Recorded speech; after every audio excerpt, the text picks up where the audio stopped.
اس کی طرف رجوع کرتے ہوئے اور اس سے ڈرو اور نماز قائم کرو اور مشرکین میں سے نہ ہونا، جنہوں نے اپنے دین میں پھوٹ ڈالی اور جو گروہوں میں بٹ گئے، ہر فرقہ اس پر خوش ہے جو اس کے پاس ہے، اور جب لوگوں کو کوئی تکلیف پہنچتی ہے تو اس کی طرف رجوع کرتے ہوئے اپنے رب کو پکارتے ہیں، پھر جب وہ انہیں اپنی رحمت کا مزہ چکھاتا ہے تو ان میں سے ایک فرقہ اپنے رب کے ساتھ شرک کرنے لگتا ہے تاکہ جو ہم نے انہیں بخشا ہے اس کی ناشکری کریں۔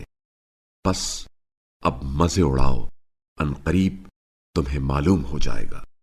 کیا ہم نے ان پر کوئی ایسی دلیل نازل کی ہے جو اس شرک کی شہادت دے جو یہ لوگ کر رہے ہیں؟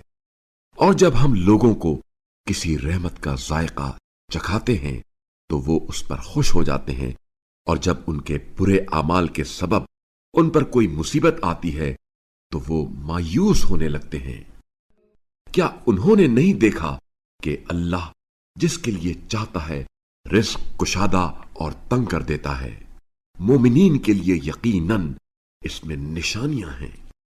بس تم قریبی رشتہ داروں کو اور مسکین اور مسافر کو ان کا حق دے دو، یہ ان لوگوں کے لیے بہتر ہے جو اللہ کی رضامندی چاہتے ہیں، اور یہی لوگ فلاح پانے والے ہیں۔ اور جو سود تم لوگوں کے اموال میں افزائش کے لیے دیتے ہو وہ اللہ کے نزدیک افزائش نہیں پاتا، اور جو زکوٰۃ تم اللہ کی خوشنودی حاصل کرنے کے لیے دیتے ہو، بس ایسے لوگ ہی اپنا مال دو چند کرنے والے ہیں۔